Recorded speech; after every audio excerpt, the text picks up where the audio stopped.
Hello, and welcome to episode 304 of the Unauthorized History of the Pacific War podcast. My name is Seth Parrott, historian and deputy director of the Mississippi Armed Forces Museum here at Camp Shelby. And with me, as always, is my esteemed co-host, retired Navy Captain Bill Tody, former skipper of the fast attack submarine USS Indianapolis, Commodore of Submarine Squadron 3 at Pearl Harbor, and many other assignments. How are you this afternoon, Bill? Doing great, Seth. Just came back from New York where I watched a Broadway play called The Shark is Broken. It's about it's a comedy actually, but it's about the downtime while they were making the movie Jaws. And the reason I'm interested in that, of course, is Jaws, highlighted for most of the world the story of the USS Indianapolis. And, even though it was a 1974 movie released in 75, it still got most of the history of the Indianapolis correct. And I wanted to meet the folks who starred in it just to make sure that you understood the difference between what is true and what is not true about Quint's monologue. They deal with that in play, the writing of Quint's monologue. And so it was a great time. The play runs until November. If any of you are of a mind to go see it, it's a comedy. It's somewhat profane, but that's not unlike most Navy stories. So I had, we could deal with that. I did deal in a video on the USSIndianapolis.com with the, I wouldn't call it objectionable, but the incorrect material in Quint's monologue. If you're interested in that, you can go there and see that as well, Seth. So it's kind of a silly interlude from our normal, very serious podcast making. Yeah, it's okay. It's the USS Indianapolis. Yeah, that's right.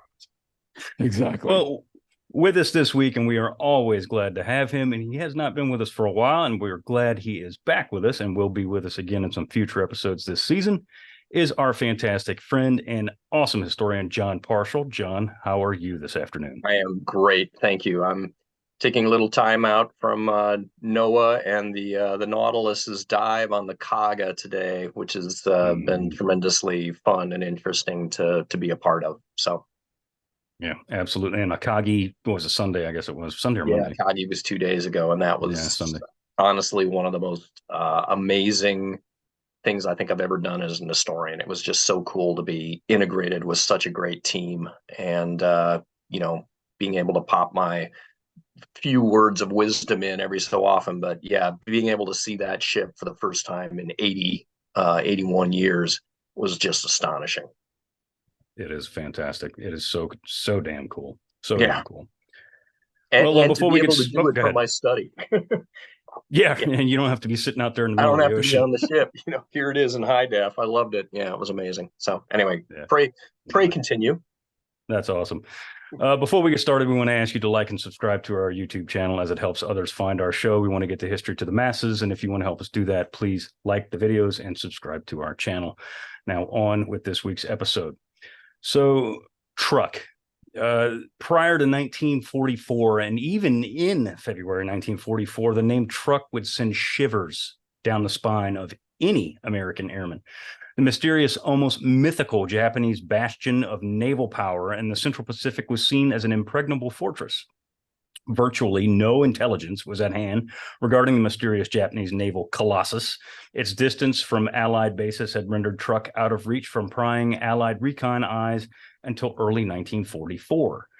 Truk was thought by the Allies, specifically the U.S. Navy, to be a hub of elite Japanese airmen. The soaring mountain peaks surrounding the gorgeous natural harbor were thought to be bristling with an array of anti-aircraft weapons that would make the 8th Air Force targets in Germany, like Bremen, blush with envy. It was thought to be heavily mined at every avenue of approach, constantly patrolled by Japanese submarines, destroyers, and even battleships. The coast was supposedly ringed with Japanese heavy coast artillery batteries, an impregnable fortress, the Gibraltar of Japan, Japan's Pearl Harbor, etc., etc., etc. An air raid, specifically a carrier raid, was a pipe dream in 1942 and most of 1943. Any Allied vessel that steamed within arm's reach of Truk was assumed to be a dead duck. But that was old news, old ways of thinking. This was 1944. specifically February 1944. And the American Navy that prowled the waters of the Central Pacific was by no means the hit-and-run Navy that hit Japanese outposts in 1942, nor were they the, quote, Hail Mary, unquote, force that hit Rabaul in November 1943. This U.S. Navy was quite literally an all-new Navy. The most powerful fleet on Earth, the most powerful fleet ever to sail, had no fear about hitting the infamous Japanese Gibraltar. In fact, they relished it. In a series of devastating raids over 2 days, the U.S. Navy would send notice to the Imperial fleet that there was a new boss in town. Gentlemen, this is an important topic, but it's also, Truk has this mythical aura to it, Jon, specifically, that it carried an array to it that other places really didn't. Yeah, and I think a lot of that is due to just the fact that it was so remote. We really didn't have any good intel on it, as you say. And yet, as it turns out, that turns out to be a bit of an overblown kind of myth once we actually start taking a look at the island, or the atoll, I guess we should say, and its defenses. Turns out that the Japanese had not done nearly enough with this particular base to turn it into the sort of impregnable fortress that we sort of imagined it to be. Mm-hmm. It's you said it's an atoll, and it certainly is. It's a massive atoll. The whole area there. It's a multi-island lagoon. It's shaped like a triangle. Bill, I know you got a map for us, don't you? And the first thing I want to show, Seth, is that you talked about how remote it was. Remember, we had just taken the Kwajalein and the Marshalls way over the east here, and it's a 4-hour flight between Kwajalein and what is now called Truk. It was called Truk, of course, back in the day.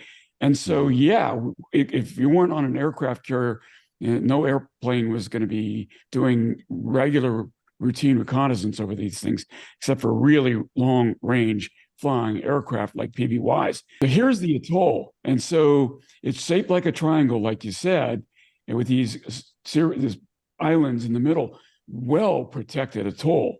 These reefs all the way around make this a perfect place. So, the American leaders during the Pacific War could not be faulted for believing that this was an impregnable fortress, because it had all the elements needed to make it an impregnable fortress. And who knows why the Japanese failed to exploit all of that. So I could actually talk about that. Okay. Lay it on us. Yeah. So the basic deal is that under the limitations of the naval treaties that have been signed in the 1920s, they were not supposed to be fortifying their mandated areas any more than we were supposed to be fortifying our holdings like Guam and so forth. Of course, the Japanese, freely violated the terms of that, treaty during its lifetime, but they never did really violate the fortification clauses. And I think a lot of that has to do with a shortage of resources. The first airfield on Truk is not built until 1934.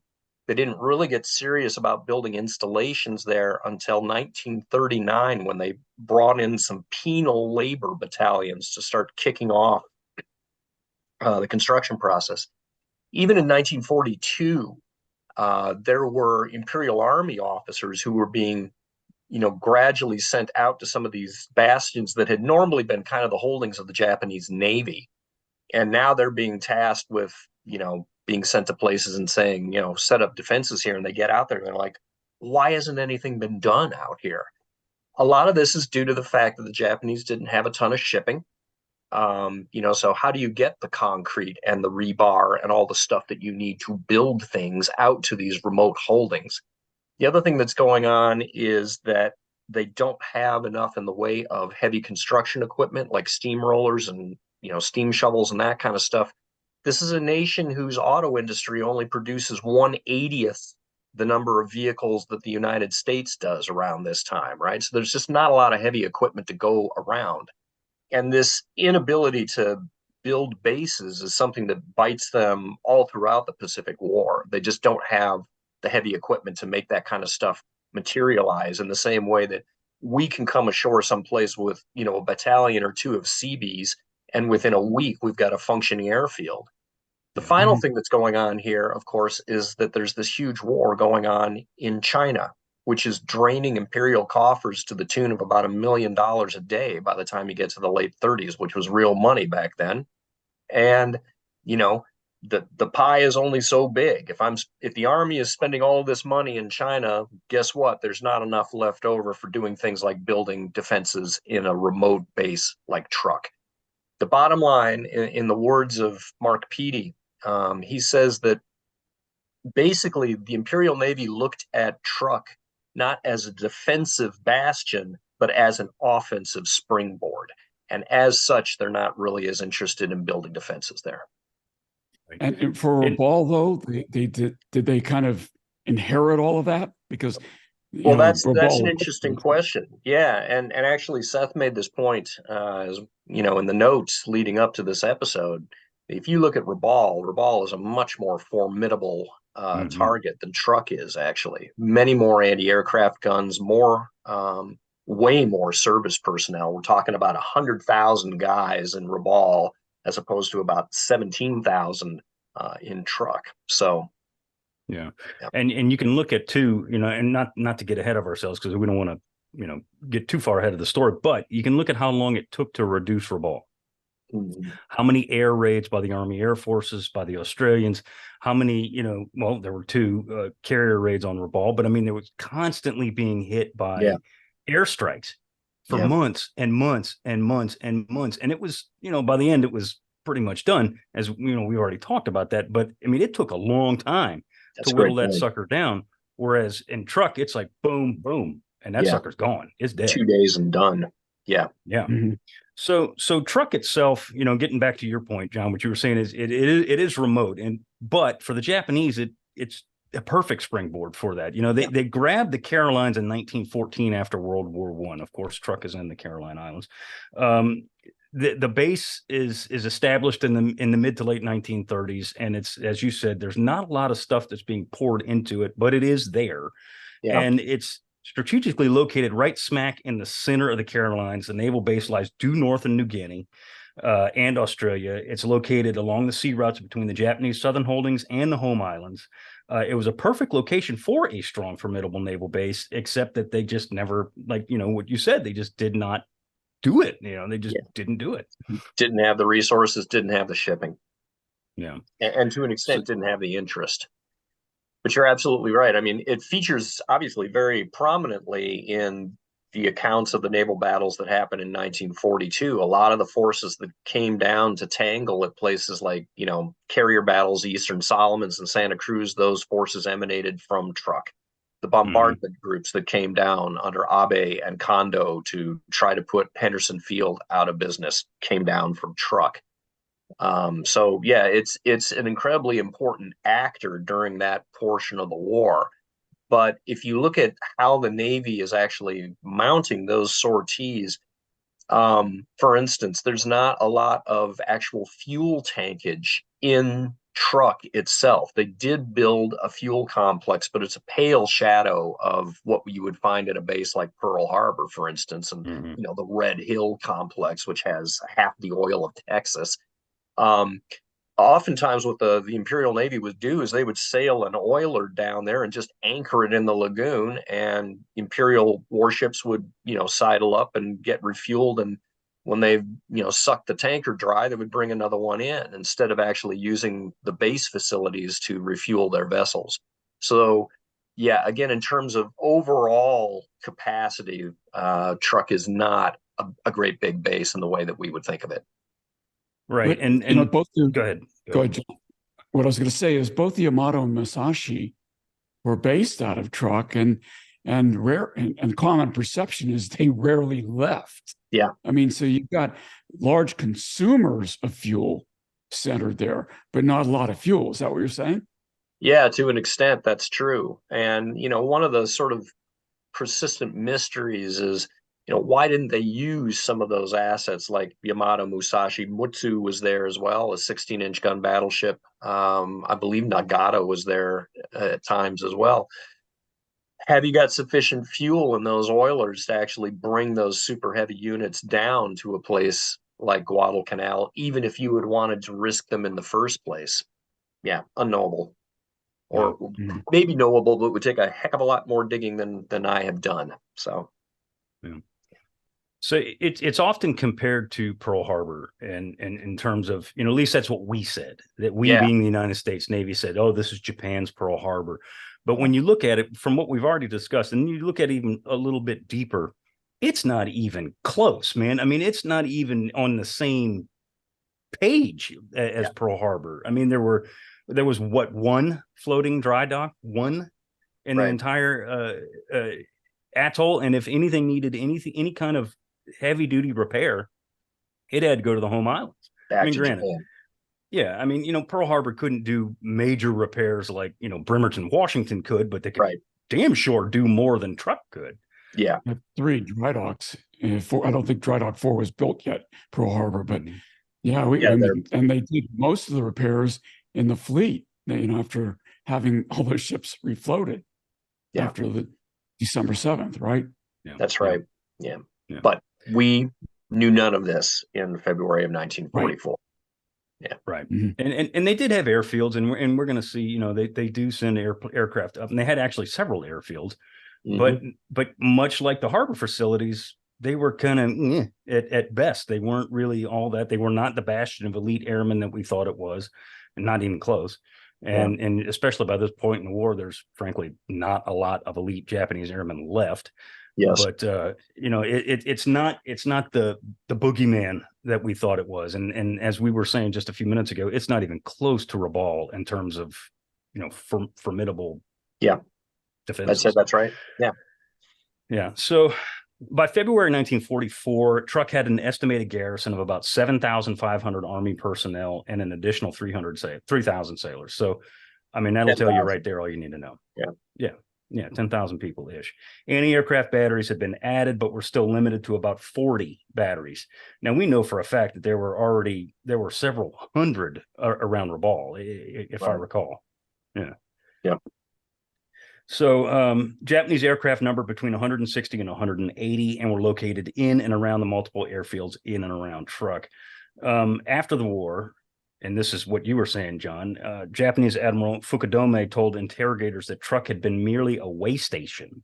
Right. It was not the bastion of the Imperial Navy. It was a way station. Like you said, it was a springboard for offensive. And I mean, it's true. A lot of things, not just Guadalcanal, but I mean, there were a lot of other offensive operations that were, kind of frog jumped in and around Truk at some point during 1941 and 42, right? Yeah, exactly. It was used, extensively for reinforcing points further east and doing its thing with respect to Guadalcanal. A staging area is a really nice way to put it. A lot of ships would stop there on the way to someplace else, further south or further east. But exactly to your point, we did not know that. We just assumed that it was just this big, nasty, 3-headed Geeter-like monster that was ready to, assault anything that came anywhere near it. Yeah. Now, and this is the interesting part. So any kind of major defensive posture that Truk may have assumed at one point after or even before the fall of the Marshall Islands, Admiral Koga is like, we got to get out of here. So he pulls any of the big fleet units, which included Musashi, I think at one time, or at least, right around that time. He pulls them out of there and he sends them, he doesn't send them back home. I think they end up going to Palau, actually. Okay. Palau becomes a major anchorage at this point because, again, it's relatively proximate to some of their fueling sources as well, which are all down in the south around Java and so on. So, yeah, Palau is one of those bases that we don't really even think of after the war as being important. But at one point in time, Palau is actually the most important Japanese port within its mandates. Sorry about the phone. Oh, it's okay. No big deal. Stop. So I think in a previous episode, my dog started barking. So, whatever, it's good. It's fine. It's fine. But there was an issue, a flyover actually that preempted Koga. But it told Koga, what, I better beat feet. We better get out of here, right? I mean, there was I forget what it was, PB-4Ys that had flown over Truk on February 4th. So this is a mere 10 days ish before the American carrier raid. It was an obvious attempt to report on shipping and to see what was in the harbor and before this raid occurs. Koga sees this, or I don't know if he sees it, but people see it. Japanese people see these airplanes and say, hey, this is probably one of the first times, if not the first, it's probably the second, that Allied aircraft have flown over here. There's probably something going to go down here soon. The wings of ill omen are fluttering overhead. And literally. A prudent person would maybe look at this as an opportunity to decamp to points further west. Mm-hmm. So. And that is precisely what he does here, Bill. What does he do on, I think it's around February 10th? Yeah, it looks like they pull everything out just around then, except for the 4 merchant ships, which are, in many cases designated for points further south. Some of these are vessels that are going to be sent down to New Guinea and so on. The majority of the surface combatants go away, but there's still a lot of merchant shipping left over in the harbor at this point. I think they have maybe 50 ships left, some light cruisers, some destroyers, and some auxiliaries, but the rest of them are merchant ships, a couple of oilers, a handful of aircraft that aren't going to be able to put up much of a defense. Right. Yeah, it's certainly not the boogeyman that we thought it was. Now, the plan, or a plan, to hit Truk with carrier aircraft had long been on the drawing board for Admiral Chester Nimitz. As early as the day after Christmas in 1943, December 26th, Nimitz had informed Admiral King that he felt that a strike or series of strikes against Truk would be possible as early as April. That being said, he also told King if it were possible, he would hit Truk sooner. Now, last week, we aired an episode that we recorded with John McManus talking about the Marshall Islands campaign. And of course, Nimitz felt that by striking the Marshalls and hitting right to the heart of the beast going into Kwajalein, it would A, accelerate the Marshall Islands campaign, and B, accelerate the Pacific War as a whole by a couple of months, which it does indeed do. Yeah. And it's at this point where Nimitz is like, okay, we can probably do this. If we're going to do it, now would be the time. And the destruction of Japanese... Go ahead, Bill. You recall that Nimitz's staff was opposed to the idea of hitting Kwajalein directly. And so Nimitz turns out to have been vindicated on his decision. So he's got to be feeling pretty high right now about his ability to predict next steps. Well, and once again, just a testament to the quiet aggressiveness of Nimitz as a commander. He was never a showboater, but he was always looking for opportunities to get to grips with the enemy. And yet another example. Mm-hmm. So following the capture of Kwajalein in early February, Spruance was actually the one that goes over to Chester Nimitz and says, hey, Chet, now would be the time. We got the guys out here to do this. We're here, for crying out loud. We have destroyed Japanese air power in the Marshalls, and that was also frankly overrated in my opinion. But regardless of this, the fast carriers go in there and just waylay everything in and around the Marshall Islands. So Spruance's carrier force has somewhat of a free hand to do what they want to do. He said any force that would strike any Wetak, which is the next island in the chain that's going to come under the anvil here, it needs to. In the Marshalls, it needs to, if they're going to strike any Wetak, they need to get rid of Truk, because they're afraid of the aircraft that could fly from Truk to hit the forces as they're striking any Wetak. So Spruance is the one, I was getting off track here. Spruance is the one that says, before we hit any Wetak, we need to go hit this place and let's roll. And Bill, Spruance is one of your boys. So this is his idea. Yeah, it is. And this feels a little bit like Patton after the fall of France. While we have all these people here, let's go after Russia. Not quite. I'm just joking. But he says, we got all the forces in place. This is the time to do it. We get that out of the way, then Wetak will be that much easier, Seth. Mm-hmm. Ray Spruance tells Nimitz, he says that basically a fighter sweep, essentially, would help knock out all this air power that's supposedly on Truk, and then we can hit any shipping that's in the harbor. Hopefully the big boys will be there, and we can, put a seriously harmful lick on the Japanese Navy in and around Truk. Stepping back a bit, though, let's go back just a little bit. The Joint Chief of Staff had stated that 2 options were on the table for Truk, and this is important here. One option had the United States invading the bastion and capturing it by June 1944. Now, if you look at that map that you initially showed, that was not going to be an easy task. I know there's only 10,000 guys there, but good God, look at that place. I mean, that's a lot of stuff to hit. Yeah, that's going to be a hairball. What do you hit? I mean, yeah, exactly. Where do you go? It's going to take forever. Yeah. The other option had the Central Pacific Drive, cutting it off and letting it die, much like other Japanese holdings with fearsome reputations, a la Rabaul. Nimitz figured that Truk would have to be invaded. And he did not relish the idea at all, because just looking at that map, I mean, it's like, where do you hit? Where are the Japanese? Are they on this one? Are they on this one? Are they on all of them? Where the hell are these people? And Kelly Turner thought that taking Truk, at least at that time, was beyond the means of his alligator navy. And again, if you look at that map, it very well may be. Very well defended channels, very narrow channels. How do you get an amphibious force into this place? Can you really take them over the tops of the reefs? Is that even feasible? I don't know. But yeah, as you point out, now you've got multiple islands that are going to have to be hit and captured. Yeah, it's just got all the makings of real ugliness to it. And I can understand why, Turner would not relish this particular operation. No, not at all. And I mean, either way, whether you invade it or you don't invade it, you have to hit it, and you got to knock the air power out of it so you can do what you want to do. The operation to neutralize Truk would be called Hailstone. And unlike hit and run carrier raids of the past, this one would be a deep strike into the heart of the beast den. And this is interesting. The other hit and run raids, we talked about this in February 42, March 42. They literally are hit and run. I mean, they hit and the U.S. fleet is gone. Within less than 24 hours, they are history. So one of Ray Spruance's, if you compare this to February 1942, one of Ray Spruance's plans is to take Task Force 58 and park it offshore a Truk for 2 days and just rain destruction on the bastion. Bill, tell us a little bit about his plan here.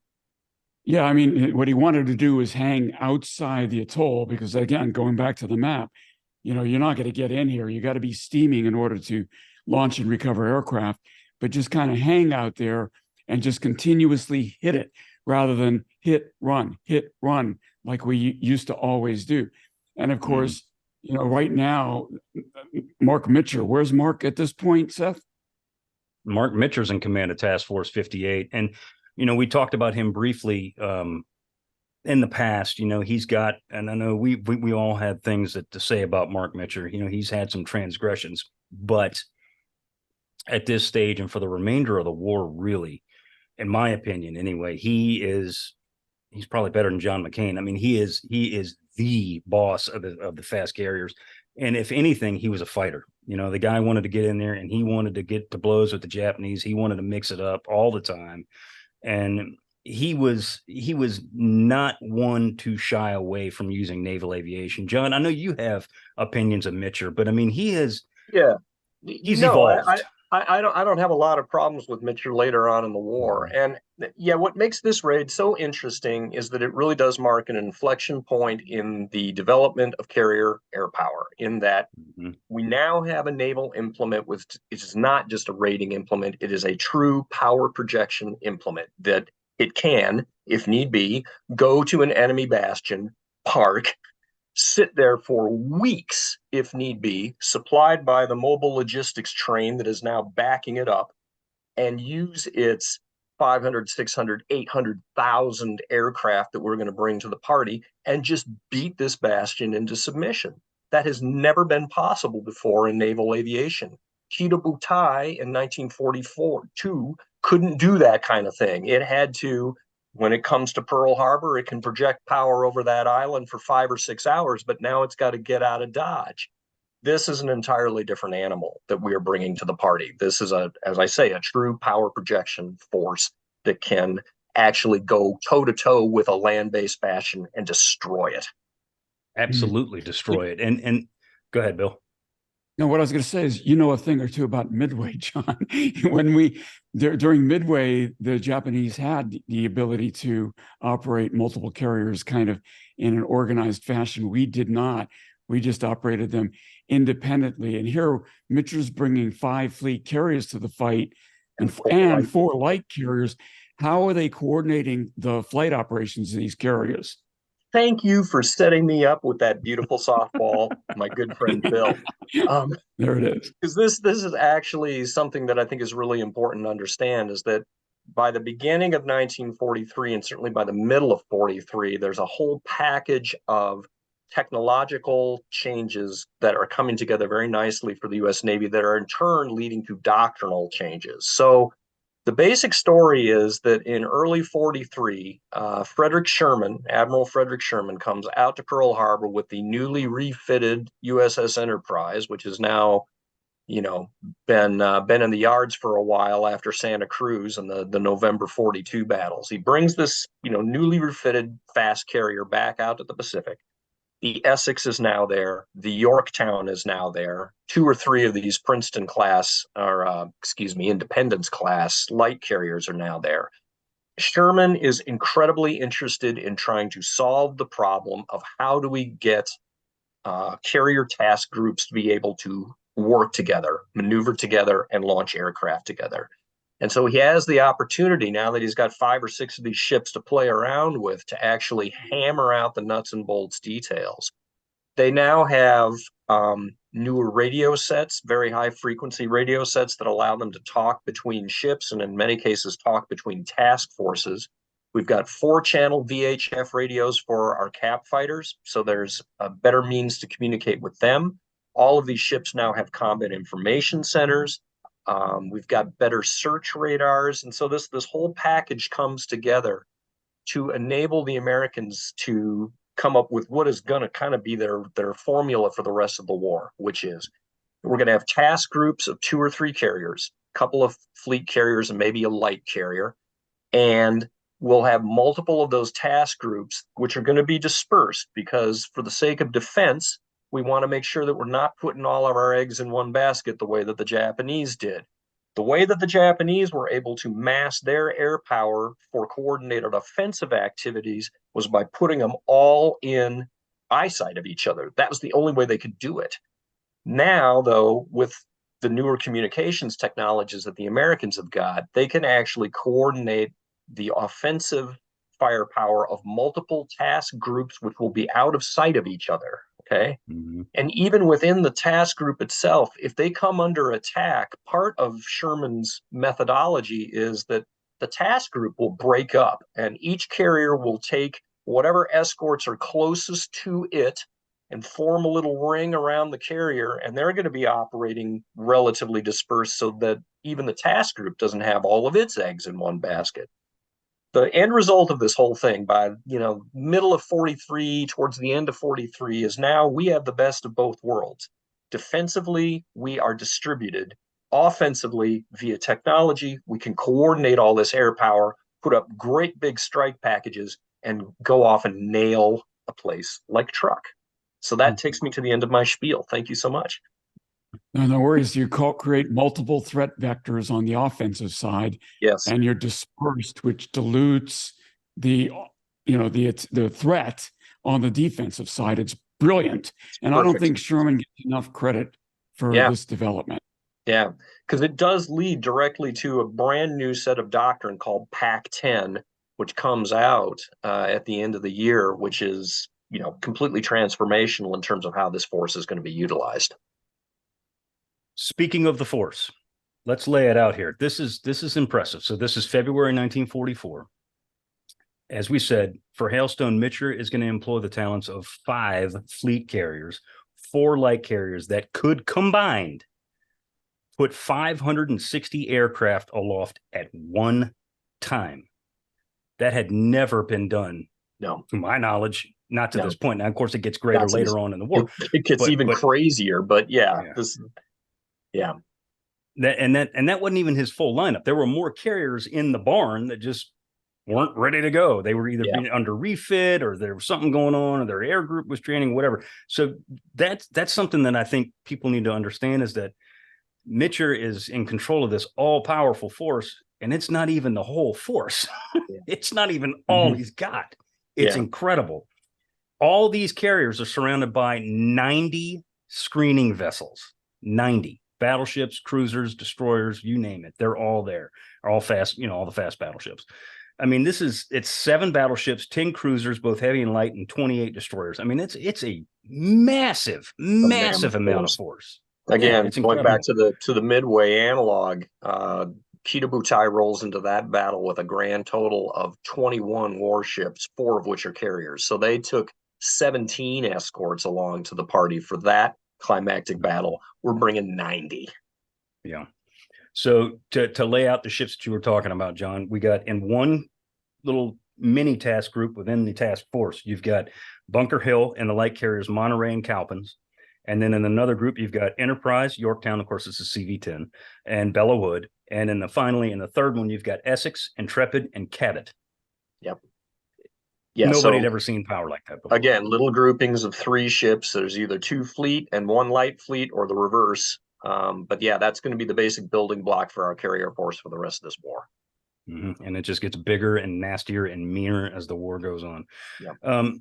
Even though Mitscher's getting in control of the fast carriers, Spruance has the reins of the whole shebang here. He's got overall command. Mitscher would have control over the air operations. Spruance would only take over command if the combined fleet was indeed in Truk, or if there was a surface battle that was to erupt, and we'll get to that in a few minutes too. He's flying his flag aboard USS New Jersey, BB-62. This is the first time the New Jersey sees any kind of fighting, to my knowledge anyway. This is the first time she goes out. Spruance wanted the Japanese to come out and play, shall we say, because he strongly desires a gunnery duel, which is kind of odd for Ray Spruance, because he's a carrier guy. I know he's not an aviator, right? But he's a carrier guy at heart, or I should say that he's a battleship guy at heart, but he's a carrier guy in practice, and he's clamoring for the surface duel that he kind of gets here, but we'll get to that in a minute. We'll get to that. Yeah. Go ahead, Bill. You're going to say something? Before you go too far down range here, there's a nuance, not so much of a nuance. Many of our viewers will remember there was a Mitscher Spruance lash up at Midway as well. And it's incredible to me that after the screw up that we've alluded to by Mitscher a few times in this episode already, that Spruance trusts him at this point in the war to run the air operations. And I know John's going to want to jump in on that point in a minute, but before you do, does he? Maybe not. Yeah, I've often wondered about the relationship of these two guys, because again, this is sort of forward projecting, but when you get to the Battle of Philippine Sea, which is going to happen in just 4 months' time, I think there are some additional tension points there in the relationship between these two guys. So again, spoiler alert, but I have often wondered about Spruance's professional opinion of Mitscher, even now in 1944. Well, you got to recall too that Mitscher had been pulled out or pulled back into the war by Halsey. Yes. Halsey was the one that said, "Hey, Pete, come on, I need somebody to come whoop some ass," and he knew that Mitscher was that kind of a guy. And then after the relief of Pownal, there really wasn't anybody to take over at that point. So Mitscher was almost kind of de facto, right? Here's your enough. I don't necessarily think that Ray Spruance had the choice. I think it was just that here's the guy.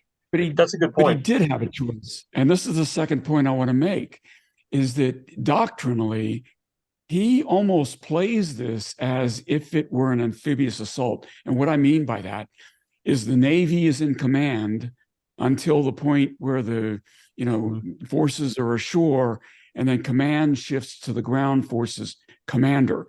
This kind of feels a little bit like that, where when it's an air operation, Mitscher, even though Mitscher's subordinate to Spruance has relegated command, at least operational and tactical command, to Mitscher, even though he retains strategic command, but he pulls it back the moment it becomes a surface battle.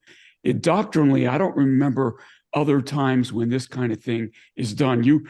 Real historians will probably have an idea if this was done before. I'm going to look over my shoulder. Yeah, really. Yeah, I don't know. That's an interesting mouse point. in my pocket. Yeah. I think, you know, if you look at, and again, we're getting a little forward and I don't want to get too forward, but you look at Operation Forager and, you know, the turkey shoot, you look at Phil C, you know, Mitscher is in charge of the carriers, but Spruance has got overall command there. So to your point, Bill, you're right, you know, and that, you know, Spruance is still, he takes the reins at Phil C, where he kind of lets Mitscher do, well, he doesn't kind of, he lets Mitscher do his thing here in the Truk raid. And only at the very end, when he sees the apple on the tree, he's like, ooh, I got to go. And, you know, so. Although at Phil C, okay, we can't go into Phil C now. I have so many yet. things to say about Phil C. Anyway, let's not yet. Let's blow up Truk. Go. All right. So let's talk about some of these guys in here. I knew some of these cats that flew in these raids. To many of the American carrier pilots, I mean, this goes back to what we had initially said. The name Truk is, you know, the boogeyman. That's like talking about, you know, Beelzebub here. I mean, this is not a good thing. You know, this is nothing that we want to do. Commander Phil Torrey, skipper of Air Group 9 aboard USS Essex, when told that they were going to hit Truk, he said, and I quote, "I wanted to jump overboard." So obviously he was probably saying that in jest, but I mean, again, that just shows you the overbearing aura, reputation, you know, not deserved, that Truk carried with American airmen. Yeah. But that being said, to many aviators, the idea of hitting and potentially killing Truk was something that they absolutely relished. Aboard Enterprise, where Air Group 10 had embarked on their second tour. Air Group 10, you will remember, we talked about Santa Cruz. Air Group 10 was the air group aboard Enterprise at Santa Cruz. They're now back aboard the Big E for their second tour on Enterprise. There was a young pilot, and I say young because he had graduated the academy in the late 1930s and was actually aboard Enterprise as a black shoe in 1939. He joined Enterprise fresh out of Annapolis. When he learned of the target, he was throwing the medicine ball around Enterprise's flight deck with a guy named Killer Kane, one of the baddest nicknames in the history of nicknames. Killer Kane walks up to this young guy and says, "How would you like to hit Truk?" And the young man by the name of James D. Ramage said, "Wow." That's all he could say was wow. So a little background on Jig Dog Ramage, who is one of the legendary aviators in the United States Navy.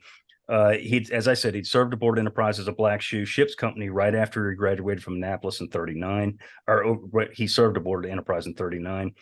He served with the 2nd Division, stayed aboard the Enterprise for a while before going to Pensacola and earning his wings. After multiple stops and multiple squadrons, including an assignment to a cruiser as an SOC pilot for a brief time. Oh, interesting. Yeah. Yeah, for literally 2 months. And he's like, this is not what I want to do. Not my thing. No. Yeah. Not at all. He wrangled his way back aboard Enterprise. He knew guys. He knew the right people, and he got an assignment as an SBD pilot in VB-10. And it's one thing I say all the time when I talk about him, because he was just a fantastic human being, is that he always said when it came to Enterprise, he said, "She'll always be my carrier." And this is a man who was skipper of aircraft carriers and, you know, flew his flag aboard aircraft carriers later in his career, but he always felt that the Big E was his ship. So you knew him? I did. I knew him well. Oh, wow. Yeah, I knew him well. No, he was a hell of a guy. He was introduced to me by a mutual friend of, I think, of all of ours, Barrett Tillman. Oh, sure. Yeah. BT introduced me to Jig Ramage years and years and years ago, and I was unaware that he was still alive. Right. When Barrett was like, "You need to go see Jig Dog Ramage," and I about jumped on the airplane and flew my behind to San Diego and kept in touch with him until he passed. He was an amazing guy. When he reported aboard Big E in 1943, again, for the second time, he was met by grizzled veteran Bernie Strong, another Santa Cruz veteran, who walked up to Jig Ramage and said, "Ramage, I'm going to make you the second best dive bomber pilot in the entire fleet." His assessment would prove to be true. That's beautiful. Yeah. Well, if viewers or listeners will recall, go back and listen to the Santa Cruz episode. You'll hear us talk about Bernie Strong. He was rather headstrong, no pun intended, but he was a good dude. He was a good pilot too. There was another good call sign for him. What's that? Head would have been a good call sign for him. Yeah, it would have. Yeah, it would have. It most certainly would have. Another brown shoe who was at this time sitting aboard USS Intrepid, the Evil Eye, as they called her, had received news that Truk was the target with indifference. This guy, Ramage, was like very excitable. He's like, "Oh boy, I get to go hit Truk." This cat here is a fighter pilot, and he is about as cool as the other side of the pillow, as they say. In his mind, a target was a target, no matter how hot it may be. He still had the job of destroying enemy fighters. That was his primary concern. And the Indiana native named Alex Vrashew was a former pupil of Butch O'Hare, and like Jig Ramage, was supremely confident. Alex was also a good buddy of mine. He was already, at this time, he was an ace with 5 kills. So, I mean, he knew how to kill the enemy. He knew how to get into it. He said, quote, "I was just worried about knocking planes out of the air, and that was it." And that was his persona, for the rest of his life. What's really cool about Alex, as I mentioned just briefly, that he had been a pupil of Butch O'Hare, and that's exactly what he was. When he was assigned to VF6, O'Hare took him under his wing. He recognized that Alex had talent, and this is coming from the Navy's first fighter ace. You know, that's high praise indeed. They would get up in the air and they would mock dogfight, and Vrashew would occasionally beat O'Hare in these mock dogfights. So his assessment of Vrashew's talent proved to be, much like Bernie Strong with Jig Ramage, proved to be very, very accurate. After I see a bunch of begets coming here, Seth. Jimmy Thatch begets O'Hare. O'Hare begets Alex Vrashew. Right. Yeah, that's funny. O'Hare gets shot down, and this is one thing that we did not mention in any other broadcast before, but O'Hare gets shot down, and for years there was thoughts that it may have been friendly fire from the back end of the TBF. Right, exactly. But I knew. Yeah, he was an email friend of mine, actually, and felt guilty about it, constantly, until John Lundstrom fairly conclusively disproved that myth and showed that it must have been fire from another Japanese aircraft that took O'Hare out. I think it was a Betty too. Yes, that's right. Yes, 25 millimeter cannon, free mounted cannon on a Betty, took him out. Yeah, which is ironic because that's the planes that made O'Hare famous, of course, were the Bettys. Right. Yeah. So that would light a fire. My whole point in saying this is that would light a fire of revenge in Alex Vrashew that would burn literally for the rest of his life, especially here and later again at Philippine Sea, which of course he does the famous, picture of him in the back of Lexington. He knew what he was doing. Oh yeah. He was a bad man. He was a bad man. So let's talk about the raid here, guys. Let's get to it. The fleet rendezvous off of Majuro. Now, this is one of the freshly captured Marshall Islands that we literally just a couple of weeks previous had taken hold of, and part of the whole reason. And John, we can, and Bill, we can dig into this just briefly, but part of the reason for taking the Marshalls, we've said this before, was to acquire those anchorages and those staging points. So, and kind of an ironic twist of fate. We're going to hit Truk, which is the Japanese waypoint springboard, from Majuro, which is our waypoint springboard from it's kind of a weird little twist of fate. And that we are going to turn into a major fleet anchorage within the space of just a few weeks, because we now have these mobile service squadrons that can just move into an area and just boom, instant fleet base. You can make a fairly credible argument that within the space of a month or two, Majuro is a more formidable forward fleet base than Truk is. So, I would agree with that. Yeah, I would agree with that. Probably the largest logistics supply base ever constructed out of whole cloth throughout history. Except maybe Ulithi, which is another anchorage that we'll take later on. I mean, those two are kind of the same breeding cat. But anyway, we digress. Let's smash Truk. So we get, they reached the launch point, which is some 100 miles northeast of Truk on February 17th. Task Force 58 had approached Truk completely unseen. Japanese had no earthly clue. They kind of had an inkling that something may be in the wind, but they had no clue that the fast carriers were, only 100 miles away. Alex Vrashew and his Hellcat driver compatriots are the first to launch. They go in there for a fighter sweep.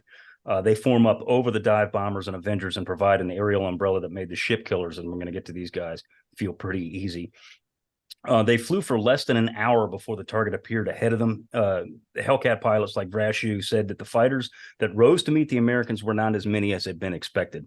And this just goes back to them catching them flat-footed, right, John? I mean, they just... they totally had the drop on them. They managed to move in under a weather front that, keeps them out of prying eyes. And at this point, too, the Japanese do have land-based air search radars for doing air defense, but the range on those things is not terribly good. So by the time that these American fighter sweeps start coming in, they've already kind of got the drop on the Japanese. And how many planes can you scramble in X amount of time before those Hellcats come over top? The bottom line is they just don't have enough birds up in the air.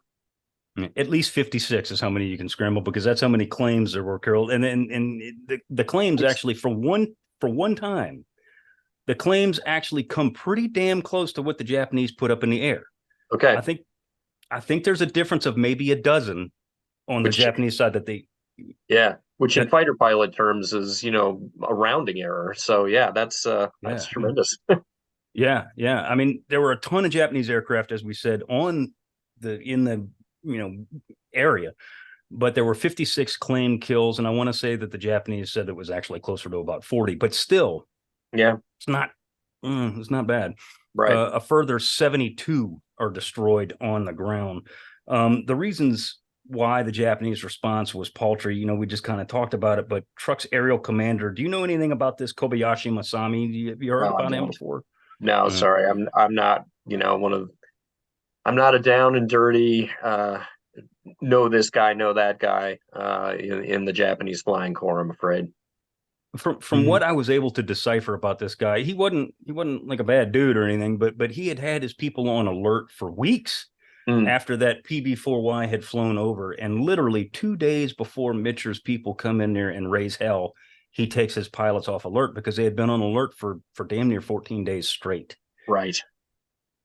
And he just picks the wrong day. Right. And then they just get plastered. Yeah. After a while, you start losing your effectiveness when you've been on alert that long. So, he had good reasons for standing down, but Murphy is at work here. That's a beautiful comment. Yeah. Although you kind of have to wonder, even if they had as many planes up as they might have been able to theoretically put up, they're still not going to do very well in a battle against 100+ Hellcats flown by guys of the caliber of Vrashew and his cohorts. The tilt in carrier aviator experience and stick time here is now markedly in favor of the Americans. We don't send anybody out to a carrier unless they've got 500-600 hours worth of stick time and probably 100+ hours in type. And a lot of the fighter pilots that the Japanese are putting up at this point, 200 hours, 300 hours if they're lucky. And they're just, and the Hellcat, of course, is just a much better airplane than the Zero is. So it was going to be bad, I would argue, regardless of what happens, but getting the drop on them just makes it that much worse. Well, case in point of Alex Vrashew. I mean, this is a guy who's trained and tutored by Butch O'Hare, for Christ's sakes. Right. It's like having a Japanese pilot trained by Saburo Sakai. I mean, it's the same kind of skill level here. So you got a guy who was trained by one of the best, who is now probably the best in the U.S. Navy. I'm sure David McCampbell would have an argument with that, but it's pretty close. Right. And at this point, and for a while, Alex is actually the top gun in the Navy. But I mean, it's the training level is so far apart now as compared to what it was in 40, hell, even in 42. It's miles apart. So Alex Vrashew, he's flying in with his wingman, a guy named Lou Little, in VF6 formation. They followed the other Hellcats down as they're going down. They're spiraling down on Moen Island. Most of the ships were around a little place called Dublon Anchorage, right, John? Yeah, that's right. The main anchorage, you can see it there. It's cross-hatched, and it's in between Moen and Dublon. Mm-hmm. Yep. So they're going in there to strike right in the middle of the hornet's nest, or so to speak. As they're peeling down, as they're literally spiraling down to lower altitude, the Hellcats were up between stacked stair step between 16 and 20,000 feet, and the Japanese aircraft were significantly lower. So it took a while for the Hellcats to get down there. Even then, though, as they're going down, some of these aircraft, and these were Zeros in particular, they get on Vrashu's tail. He watched the enemy aircraft basically streak down on him. As he's diving down, he kind of remembers, hey, you know what? O'Hare always told me to check my six. Check my six. Yeah. He does that, and he sees a couple of Zeros coming at him with their wings blinking. So, you know, they're shooting. He's pulling out about 250 knots. He pulls his Hellcat into a chandelle, which I'm not going to get into fighter pilot tactics because I'm not a pilot, and I'd sound like an idiot if I tried to talk about it. I just know it's a cool maneuver and it sounds neat. Right. Chandelle. You should do a hair flip when you exactly. Yes. Well, Bill, you're a pilot. Maybe you could tell me about a chandelle. What the hell? I never did a chandelle in my Cessna, but it's kind of like this. Right? And I'm going to shoot my watch. That'll give me some pilot credibility here. There you go. There you go. So he pulls his aircraft, he pulls his Hellcat into a chandelle. And at this point, the Zero tries to keep up with him. And this will tell you that the power and the speed of the Hellcat. The Zero starts to stall out and roll over. A Zero. Now, that never would have happened in 1942, man. No. You know, I know people are, you know, singing the praises of the Wildcat, and it was a formidable beast, but it could not correctly. But you're not going to be pulling those chandelles in front of a Zero in that thing. Yeah, not if you want to go home. And the Zero stalls out and falls down. Vrashu gets on behind him and blows him out of the air. Realizing at one point, as he's lining up on another kill, he realizes that there are several enemy aircraft behind him. And as I say, you know, realizing that discretion is a better part of valor, he pushes the throttle to the firewall and he gets the hell out of there. Lower in altitude now, and the Japanese are still after him and his wingman. The pair, Lou Little and Alex Vrashu, execute what's called the Thatch Weave. Now, we've never really talked about the weave. This is something that was developed in 1942 by Jimmy Thatch. Yeah. And it was purely a defensive maneuver, wasn't it? Yes, and it was debuted at the Battle of Midway during the attack of Air Group 3 against the Japanese. Thatch and his other three plane element are riding herd over the torpedo squadron from the Yorktown, and they get set upon by essentially the entire Japanese cap. And Thatch very quickly loses one of his wingmen, shot out of the air, and now he's down to 3 planes, and he's gonna die, you know, at this point, up against more than a dozen Zeros. But he had this maneuver in mind, which is basically it is a sweeping maneuver where the 2 planes are interleaving and shooting any enemy off the other guy's tail as they make their pass. And he had, you know, at least done a wardroom discussion with these other 2 pilots and kind of, you know, said, this is a thing I'm thinking about doing. They'd never had a chance to actually practice this in the air. But, you know, when the chips were down here in the middle of this, you know, brawl against several Zeros, he tells the other 2 guys, okay, we're doing this thing. And they do. And in the course of that action, they not only managed to defend themselves successfully, but they also shoot down a number of the Zeros in the process and kind of act as almost a magnet for the other cap Zeros get sucked into this thing, because the Japanese, for their part, are like, why can't we shoot these guys down? What the hell is going on here? You know, so that particular tactic becomes the basis for a lot of the Wildcat pilots that end up in Guadalcanal. This is how they save themselves when they get into a pickle against a Zero. If you've got a wingman or 2, you can execute this maneuver and protect yourself. And if you're lucky, you'll get a head-on snapshot. You might be able to bag one of these guys. So with that digression, toss it back to you. But they do this, they being the American pilots, even in the Hellcat. I mean, they do this for the rest of the war. This is a proven defensive tactic. It works. And it's, you know, if you do it right, it works. And to your point, you may draw the enemy into where you can get a shot at them, and that's exactly what happens here. Right. The Japanese oblige Alex and his wingmen. They came after both of them, slowing down to try and get on the tail of Lou Little. And this is exactly what you're talking about. When these two guys, these two Japanese, slow down to get on the tail of Lou Little, it brings them right in front of Alex Vrashew. He poured on the coal, pulled behind the first Zero. Vrashew actually pulls out of the weave and gets behind the Zero on Little's tail and shoots him down.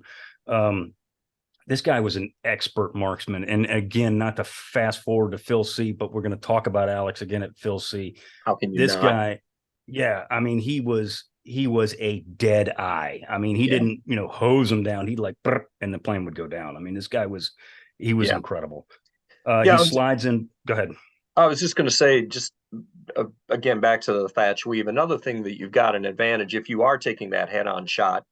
A plane like a Hellcat, head-on approach versus a Zero, that's a shot I'm gonna want to take every day, because I know that my plane has better protection. It's got this big beefy radial in front of me, and I've got 650s as opposed to your pair of 7.7s and some crappy cannons. 90% of the time I'm going to win that particular encounter, which is another reason that I would continue doing. I would fly the Thatch Weave in a Hellcat. Absolutely, because it's a great defensive maneuver. But if it gives me that head-on engagement, those are good odds for me. Yep. Grumman Iron Works, man. The Grumman Iron Works. Absolutely, baby. So he slides in. He shoots this guy down. He slides in behind another one, fires another short burst. This one hits the wing root, blows the wing off this Zero. It goes down. A Roof, which is the float plane version of a Zero, aligns itself in Alex's gun sight. He squeezes off another burst, sending his third target of the day down. This is all within just a few minutes. I mean, boom, boom, boom, boom, boom. Yeah, these things happen so quickly. Roof is actually a very maneuverable float plane. I mean, as far as the pantheon of float planes go, the fact that it was based on the Zero fighter chassis means that for a float plane, it is extraordinarily nimble. But again, we're talking about a late war Hellcat up against that particular chassis. That's not a good matchup. Not especially in the hands of Alex Vrashew. No. He turns around in his cockpit after he shoots this thing down, and he quote says, "All I could see were more than a few Japanese and chutes going down." So they had absolutely swept the skies clean, Bill, in what, like a 10-minute dogfight? I mean, it didn't take long. It was a poof. Yeah. Yeah, it didn't. Vrashew's, VF6 made 12 passes over the fields before. Now low on ammunition, they pull away.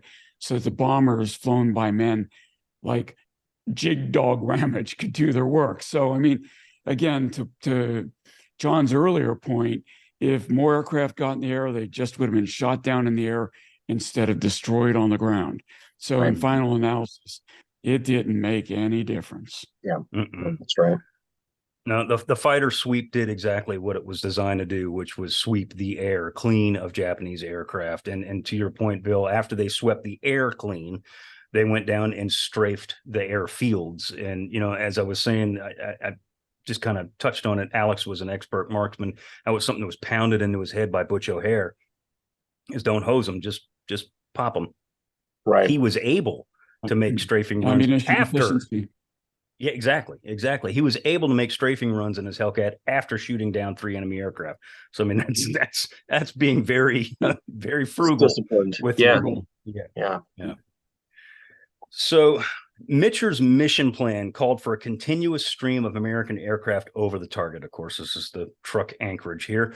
Spreading his strikes out on short bursts allowed for the blue planes to be over the target area seemingly always. Now, again, when you've got 9 aircraft carriers and 560 some odd aircraft, that is a luxury of strength.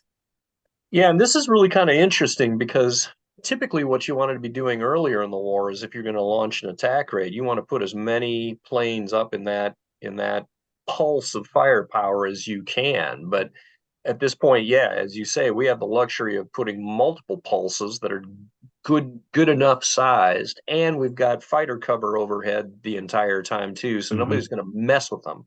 So now we can send in 30-40 torpedo planes and dive bombers in a package and have them there all afternoon, one after the other. This requires incredible choreography, though, because you're launching packages and the operational cycle time is one package is flying, right? But you've got a sequence when the next package takes off. And then you've got to recover the first package, and which means you're flying into the wind to launch. You're probably retrograding back so you don't run too far away from the target. So you maneuver back, and then you start flying into the wind. See, the next package either takes off or the first package starts landing. This is incredible choreography that has to occur to keep this continuous stream of aircraft on target. No, that's a great point. And we sort of, we got the foreshadowing of some of that stuff when we talked about the carrier raids against Rabaul, that our deck operations are now, finally, after 2 years of war, beginning to catch up to the level of sophistication that the Japanese started with in some respects. But yeah, we've now taken it to an entirely different level, and that, we can keep up continuous air attacks throughout an entire day. That's pretty crazy. I was going to say the evolution of American carrier tactics from 1942, especially when you think about Eastern Solomons and Santa Cruz, when it was just such a, pin packet, dumpster fire. Prick. Dumpster fire is a good word coordinated. Right. Yeah. And now here we are, it's a conveyor belt. Yeah. The dawning of a new age. Indeed. So to be clear, Mitscher's plan called for each carrier to launch between 5 and 6 strikes during the day. Some of them launched that, some of them launched a little bit less, depending on, some of them had some mechanical issues. Enterprise specifically had mechanical issues with a couple of aircraft on her deck. Into the flight, aside from the fighters, there's going to be Helldivers and SBDs. Each bomber flight is going to be between 17 and 20 Helldivers or SBDs, depending on what carrier they're coming from, and 7 and 9 Avengers in with the dive bombers. They're going to be targeting the ships in the harbor now that the skies are essentially clear, and they are essentially clear. Advised that the primary targets were enemy carriers, battleships, and cruisers. The news from the pilots of the harbor's contents were a bit disappointing to Marc Mitscher.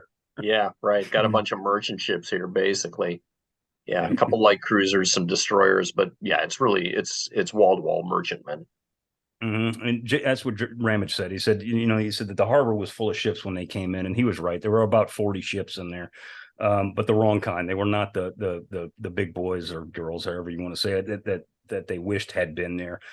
Koga had felt that threat level, and he had pulled his people for the most part out.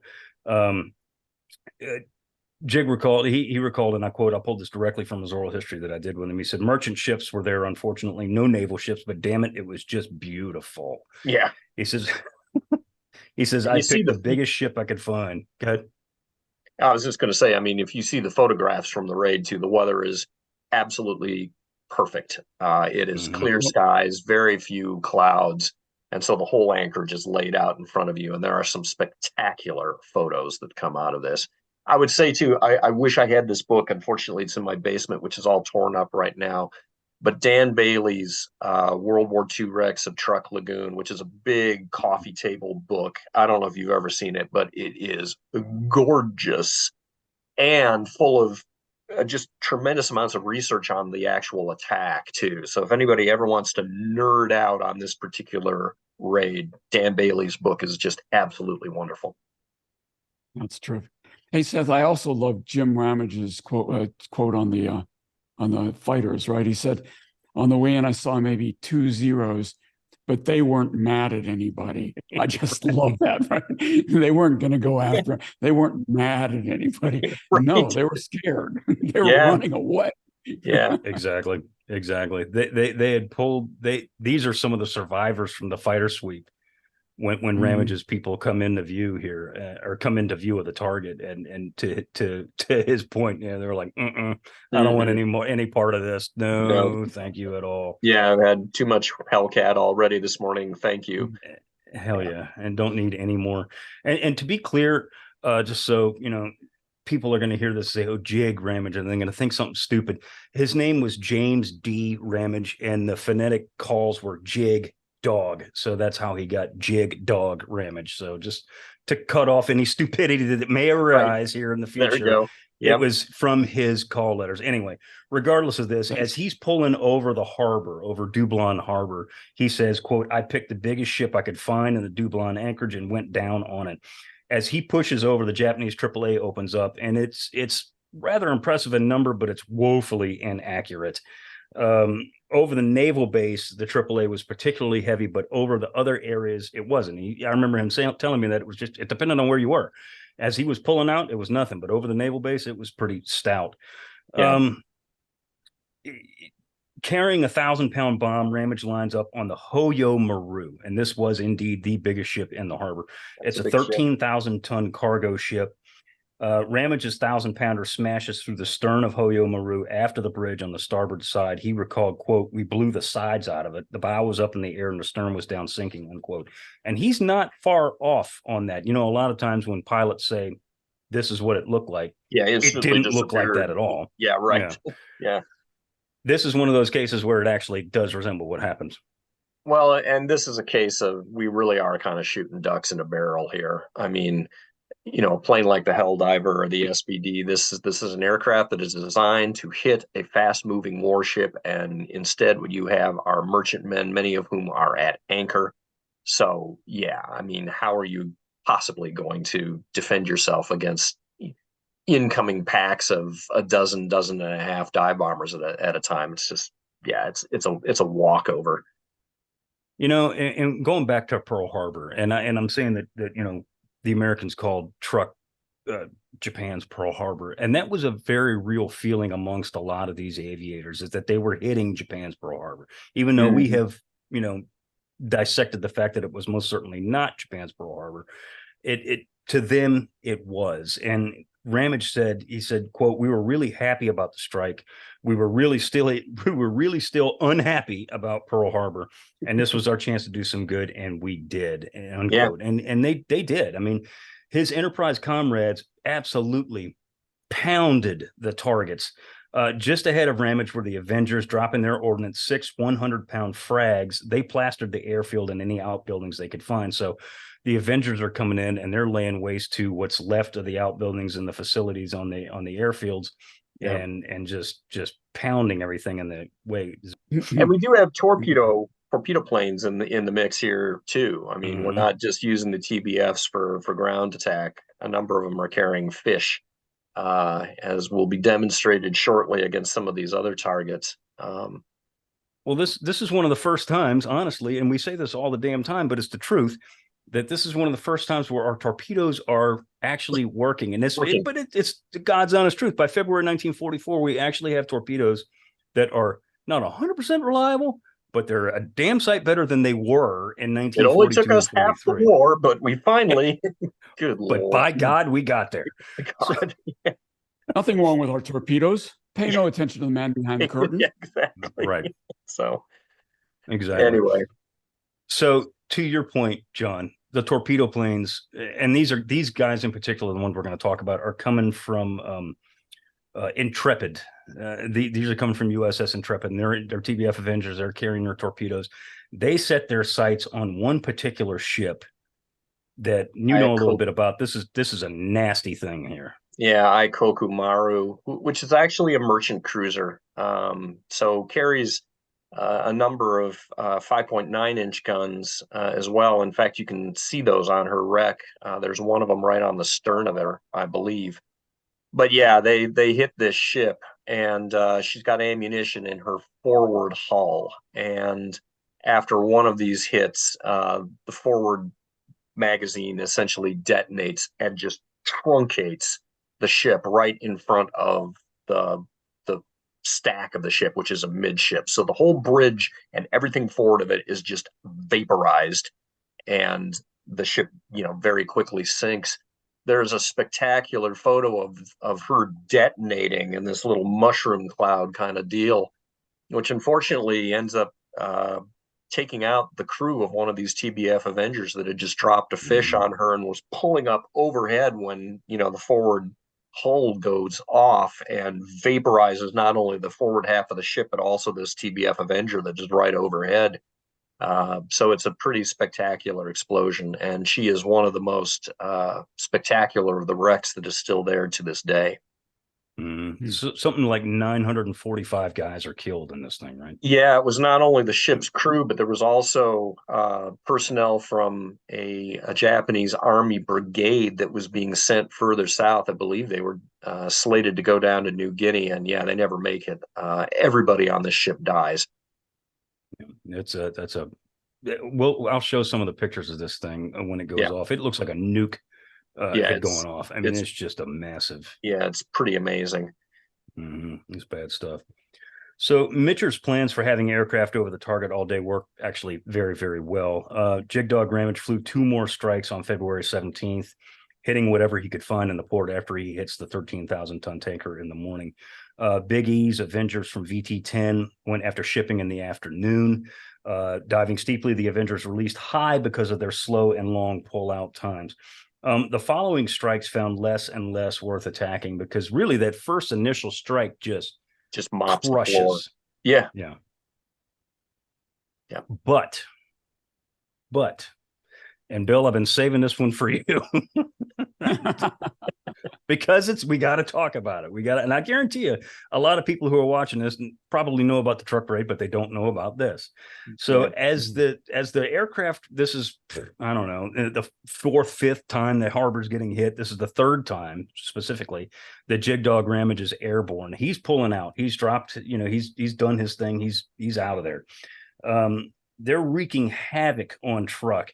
What Japanese ships could, and these are few, decide we got to get the hell out of this, nightmare, and they just leave in whatever way they can. The light cruiser Katori and the destroyer Maikaze fled Truk Lagoon, soon joined by the auxiliary cruiser Akagi Maru, not to be confused with the aircraft carrier Akagi, and 2 more destroyers. A small Japanese warship's task force was set upon by American aircraft. Jigdog Ramage was circling above the group of ships. His bombs had already been expended, and he's directing aircraft to this little flotilla of Japanese ships to render them on the bottom of the ocean. And for the sake of our audience, I should say, they've exited via the North Channel out of Truk. There's only 3 ways into this particular anchorage, and the North Channel is one of those. And so, this small group of about 5 warships has gone right through there. Thank you, Bill. And they're out in the open ocean now, and they're trying to get the heck out of Dodge. As Jig Ramage is on the radio, directing aircraft in to strike these fleeing Japanese ships, a voice comes on in the clear that says, Bobcat leader, that's Ramage, Bobcat leader, this is Bald Eagle. Cancel your last. Do not sink that ship. Acknowledge. Absolutely astonished at what he just heard over the radio, Jigdog Ramage acknowledges that call because Bald Eagle is who, Bill? Bald Eagle is Admiral Raymond Spruance. It's a curious call sign, but that's what he assigned himself. So the issue here is why, right? So at this point, these Japanese ships started weighing anchor the moment the first aircraft showed up over the islands because they want to get out of there. And it's not a fast process to get those anchors weighed and housed. You could kind of start steaming before the anchors are fully housed, but you can't go fast until they're out of the water and fully housed because the chain will do damage to the ship. So they finally get out, they're out in the clear, and there's 0 threat, relatively little threat to friendly aircraft, to the American aircraft attacking these ships. So you got, again, remember Nimitz's dictum of calculated risk. Calculated risk says, let the airplanes continue to do what they've been doing so far. Yes. But Spruance decides he wants his surface ships to get a taste of victory, a taste of action. And this is not a fair fight. You've got the New Jersey, the Iowa, and cruisers Minneapolis and New Orleans, and 4 destroyers. It should be easy for those ships to take out these few remaining Japanese ships. And in a normal, if this were a video game, it would be easy. This would be, but you know what? the enemy, the plan never survives contact with the enemy, right? The enemy gets a vote. And so in this case, the battleships come in, they start firing, trying to take these ships out. But before they could, the destroyers Izzard and Burns run down their struggling targets, pummel Akagi Maru with 5-inch gunfire. Minneapolis and New Orleans open fire on Katori, which is already down by the stern and obviously sinking. And so this seems to be going really well. But then something happens. Seth, what is that? Well, again, I got to call into question, and we're gonna get to this in a second, but I got to call into question the reasoning behind Spruance's decision to do this. It makes no sense. You've got aircraft aloft with armament, with ordnance that are very obviously going to sink these ships. Yeah. Yet he just wants to get his little finger in the pie here and bring his battleships into the fight. I hate to say it, it's a notch on the headboard. Well, I'm going to disagree a little bit. Of course, as a commander, bring it. Yeah, let's go. Normally, you and I the three of us actually are absolutely 100% aligned. To give Spruance a little bit of credit, and I'm not just playing Spruance fanboy here, I honestly believe that the whole bit of tasting combat, getting a little bit of experience, getting your gun crews some gun time against the enemy, there's value in that, especially for the ships that had never been in combat before. And it's basically almost a live fire training exercise. Yeah. But the problem is, I don't think he accounted for the possibility. Go ahead. Yeah, so here's the pushback from the IJN guy. Okay. And I do want to put a word in for poor Katori, who is a very sad excuse for a light cruiser. She's really a training cruiser. She has a top end speed of 18 knots. Okay, this is yeah. But the thing that Spruance doesn't understand here, and that we still don't have a good handle on as the U.S. Navy, is the capabilities of the long lance torpedo, which absolutely can reach out and touch you. And there are a couple of fleet destroyers in this. Milwaukee is the fleet destroyer in this mix here. Milwaukee is a veteran of a number of battles. She was actually the plane guard destroyer for Akagi during Midway. And, so the Japanese put fish in the water, and Spruance doesn't understand that the Long Lance has a range that is equivalent to the main guns of his battleships. And lo and behold, that is a problem. That's a problem because, a number of those fish come relatively close to Spruance. Too close. And real close.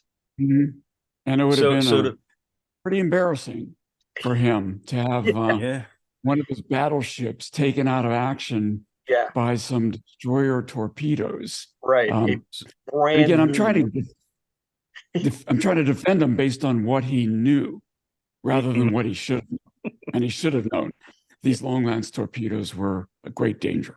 Yeah, that's right. And at this point, we've only recovered, and again, this is one of those ongoing mysteries where, what did we know at this point in time that's kind of ongoing between myself and another small pack of historians.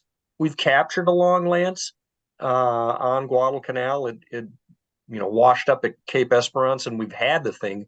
But so far as I know, we actually hadn't disassembled the damn thing yet and really understood that, oh my gosh, this is powered by pure oxygen, and it's got a really long range and high speed. So even in some of the intel pamphlets, those know your enemy pamphlets that you would see at the end of the war where they talk about this torpedo, they still don't have the range figures correct for it. So we did not understand what this fish could do. And guess what? Milwaukee has got some of these things. Yes, it does. And so to get back to the gun shooting here real quick, Iowa opens fire with her main battery on Katori and fires. Now this ain't Willis Lee here. Fires 46 times, finally scoring on her final salvo in broad daylight. Right. They needed the training. Ship. Shit. Yeah, they needed training. All right. Yeah, Minneapolis and New Orleans pour fire into Katori, which finally rolls over down by the stern and sinks. New Jersey with all hands. Yeah. With all hands. New Jersey, with Spruance standing outside the bridge watching, opens fire on the Shonan Maru, another of the Japanese ships fleeing Truk, and riddles her with her 5-inch gun gallery. New Jersey draws closer to Miyakaze, some 7,000 yards away, and again opens fire with her secondary battery, hitting the ship. Crippled and sinking, the destroyer manages to fire her long lances as well as Milwaukee's that pass in between Iowa and New Jersey, too close for comfort. Smiling, Spruance says, quote, "Well, that would have been embarrassing," unquote. So these are the war. Big time. Yeah. These are the two newest battleships in the American fleet. Yeah, two new Iowa class, and it doesn't matter if it's the Iowa or it's the USS California. It doesn't matter. You're taking a battleship, 2 of them, mind you, 2 heavy cruisers and 4 destroyers out to sink, a bunch of rowboats, when you've got literally the most powerful force ever put to sea orbiting above your friggin' battleships that can go and sink these things inside of 10 minutes.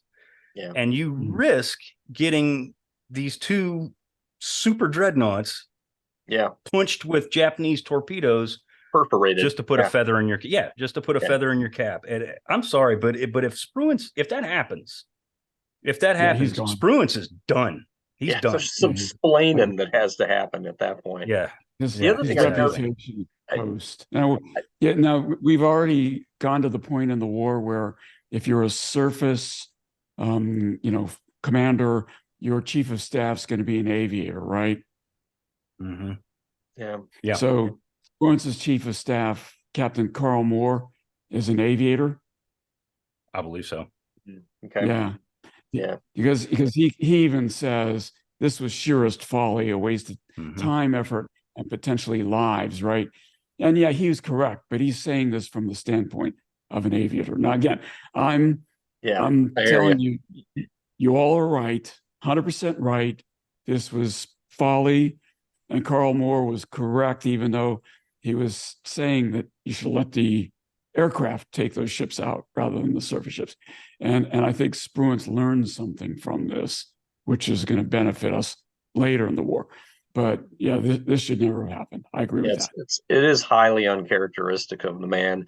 The last thing I'd like to, just point out here too is that you can make an argument that the fact that they get involved in a surface fracas gives the destroyer Milwaukee the opportunity to fire her fish and then get the hell out of Dodge. She escapes. She makes it back to Japan. And that never would have happened if they had, stuck 60 carrier attack planes on her or something like that. She's going to go down too. So anyway, not a great look for our man Raymond this afternoon. No, and I mean, there's a couple of other things that he does later on. We'll discuss Phil C when we get to it. And there's some things I'm like, you could have been a little more aggressive. But regardless, we'll get there. I can't wait for that one because, anyway, we'll get there. We'll get there. Okay. But this is seriously, you got to wonder what the hell he was thinking here. And I'm not trying to bag on the man, but I mean, you got to call it out when it's there. And it was just goofy. Agree. So the Japanese come back and they do retaliate. They retaliate at night, which is, par for the course of the Japanese, frankly. Intrepid, USS Intrepid makes radar contact on a single target low on the water to the southwest. Japanese aircraft had skirted the American formation and avoided AAA for over 30 minutes before disappearing. So this guy's clearly a snooper. He's trying to find a target. It's dark. He's trying to find the lowest hanging fruit on the tree. All night long, Mitscher's force is snooped by these Japanese. Finally, one lone aircraft comes in low and deliberate. Men watching their radar sets knew exactly what this guy was doing, but they couldn't open fire on him for fear of hitting other American ships in the formation. Enterprise actually vectors Yorktown's night fighters out to go intercept. They get within range, theoretically, radar range of this Japanese airplane, but they can't visually see it. So they can't visually shoot it down because they're afraid also that they're going to wind up shooting down one of their own people, a la Butch O'Hare, that was actually still to that point thought to be friendly fire. This thing comes in on the USS Intrepid. The carrier executes an emergency turn. Intrepid swings right into the path of this Japanese torpedo. The fish slams into the starboard quarter, throwing Alex Rashu out of his bunk. 6 sailors are killed by the blast. 6 more were never found again when their 20-millimeter gun tub was blown overboard. Wow. Japanese pilot speeds away untouched. Nobody knows who the hell he was. Nobody knows where he came from, or we assume he came from Truk, and nobody knows what happened to the guy. The following morning, Mitscher sends 2 more strikes into Truk, but there's really nothing worth hitting there anymore. He too decides that discretion is a better part of valor, and he's like, all right, we've done our job. Let's get the hell out of here. And they go. Right.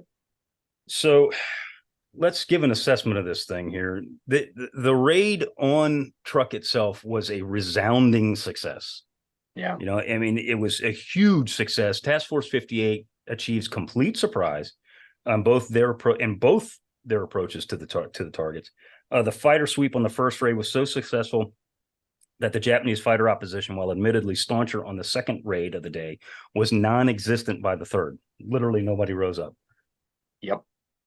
And this too is going to be a pattern that is going to assert itself throughout the remainder of the war, that we bring in these carrier forces and launch these just massively powerful fighter sweeps. I remember there's an episode from one of the carrier raids against Taiwan, actually, later on in the war, where the Japanese have a very strong fighter force on that island that gets hit by a carrier raid. And there's a Japanese observer watching this fracas go on overhead and realizes that, you know, there's a bunch of planes falling out of the sky. And at first he's incredibly excited, when then he realizes that all of them are Japanese. And he says, it was like throwing an egg against a rock wall. We just had no prayer of contesting these fighter sweeps. And that is exactly what happened here at Truk. Yeah.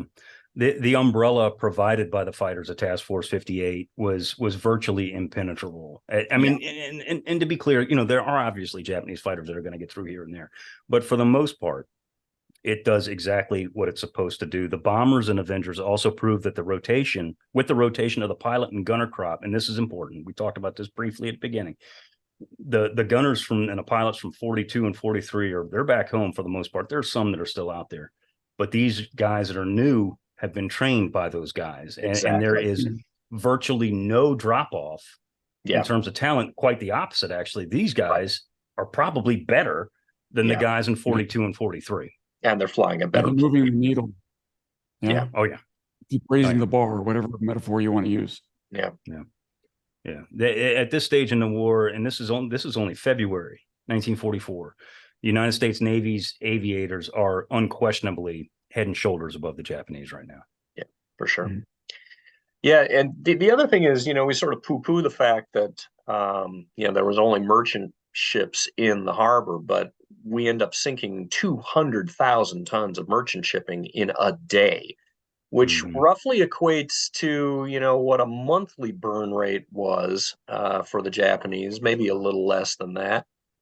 You know, the submarine offensive is beginning to ramp up at this point, but there's another quote from a book that I can't find in my basement, but it's got Masataka Chihaya, who was one of the most perceptive observers of the Japanese naval officers writing after the war. And he says that when word reached us in Tokyo of the destruction of 200,000 tons of merchant shipping at Truk, the shock was beyond description. Because, again, to your lead-in earlier, Seth, you know, there's a new boss in town at this point. The fact that a carrier force can do this to a major bastion in the course of a morning and an afternoon and just crush it, that had to be just incredibly demoralizing to the Japanese. To your point, the light cruisers Agano, Katori, and Naka had been sunk. Destroyers Fumizuki, Tachikaze, Meikaze, and Oite had been sunk. Meikaze, 1 aircraft ferry, 2 subtenders, 1 auxiliary merchant cruiser, 6 tankers, and 17 merchant ships had been sunk. Man. Total excess of 200,000 tons of shipping. And approximately 250 Japanese aircraft had been destroyed. Now, that's not all shot down. These are guys the aircraft that were killed on the ground, too. Yeah. The U.S. losses were a pittance. Intrepid was moderately damaged. 25 American aircraft had been lost. All crew of those 25 aircraft, with the exception of 9, were recovered, which is astonishing in and of itself, frankly. Yeah. Yeah. Mm-hmm. I mean, this is a beating. It's a walkover. Mm-hmm. It is an absolute beating of biblical proportions. And after these 2 raids, we do hit Truk again in April, I think. Yeah. Yes, that is correct. And, we're going to use it. This is terrible to say, but it becomes sort of a training run, a milk run for, like B-24 bomber crews and that kind of thing. If we need a mission again to send newer crews to so they can see the elephant for the first time, Truk is going to be one of those places that will send those missions out to. But at this point, Truk is destroyed as an operational base. It's never going to have Japanese warships in it again. And the Japanese realize they can't keep it in supply. And so it too gets, to wither on the vine and is going to be sitting there till the end of the war. Mm-hmm. How the mighty have fallen. Huh? Yeah, for sure. Yeah. Hey, John, you talked about Bailey's book and what a fantastic representation it is of the wrecks and the damage and destruction. Yeah. I recommend it as well. When I was a junior officer, my first tour on Indianapolis, I spent a month planning a dive trip to Truk. And, me and a fellow officer were going to go out there and, we were going to spend weeks, as much leave as we could possibly spend. And this is before I was a technical diver. So it was going to be very challenging diving. Yeah. And unfortunately, he got in trouble and got yanked off the ship, and my whole plan fell apart. But years later, seeing this Dan Bailey's book, it gave me a little bit of comfort and kind of representation of what I might have seen had that trip ever happened. But it is, I agree, fantastic book and amazing photography. Yeah, it's wonderful. Absolutely. The Japanese have been very, very serious also in trying to recover the remains of, I forget how many, several thousand people die in the course of that raid. And the Japanese have gone back there and have dived on all of those wrecks and tried to haul as many of their remains out as possible. But even to this day, it is possible to see human bones on wrecks like the Ayakoku Maru. So yeah, it was a real massacre. Yeah, it's one of those instances in the Pacific War where, Bill, you always talk about inflection points. We said that Tarawa was an inflection point in the Pacific, or Galvanic was an inflection point in the Pacific War. Operation Forager coming up soon in the Marianas is a massive inflection point. This is too. Yeah. This is too. It really is. Yeah. More so for the Japanese than it was for us, I think. But yeah. Yeah, that may be true. Although the other thing that destroying Truk does is it really does sort of open the door to the Central Pacific. I mean, to an extent, having Truk put out of business makes it possible for Forager to happen. We're not going to feel nearly as trepidatious about venturing into the very depths of the Central Pacific and going into the Marianas as a result of having destroyed this bastion down in the Carolines. Yeah, we don't have to be looking. We're not looking over our shoulders all the time anymore, Yeah, exactly. Exactly. Well, gentlemen, is there anything you have to add before we wrap this bad boy up?